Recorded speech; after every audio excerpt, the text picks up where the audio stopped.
পলেস্তরা খসে পড়েছে দেয়াল থেকে, নেটে ধরেছে মরিচা।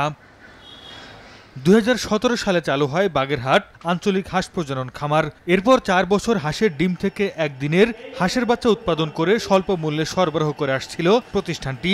তবে লবণাক্ত ও আয়রনযুক্ত পানিতে মরিচা পড়ে নষ্ট হচ্ছে কোটি টাকা মূল্যের ইনকিউবেটর সহ বিভিন্ন যন্ত্রাংশ। ১.৫ বছর ধরে নষ্ট হয়ে পড়ে আছে পানির কুলিং প্ল্যান্ট ও পানির পাম্প। এতে ব্যাহত হচ্ছে বাচ্চা উৎপাদন। শিগগিরই সুপেয় পানির ব্যবস্থার দাবি প্রতিষ্ঠান সংশ্লিষ্টদের। আর্টিফিশিয়াল ভাবে পানি তুলতেছে, যেটা আসলে লবণাক্ত। যদি আমাদের পানির ব্যবস্থাটা ভালো হয় সেই ক্ষেত্রে আমাদের প্রোডাকশনটা বাড়বে। এখানকার টিডিএসটা খুব অতিমাত্রায় বেশি। আমার মেশিনগুলো নষ্ট হয়ে যাচ্ছে, মেশিনের পারফরম্যান্স ধীরে ধীরে কমে যাচ্ছে।